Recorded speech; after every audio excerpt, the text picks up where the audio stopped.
Can you change your date of birth on TikTok? Hey everyone, welcome back to the channel. If you are new here, don't forget to hit the subscribe button and turn on the notification bell to not miss any updates. So, this is a question many TikTok users ask. Can you change your birth date on TikTok?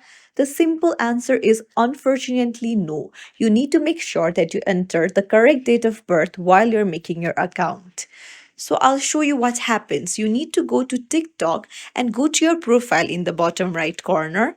Tap on the three lines in the top right and head over to settings and privacy.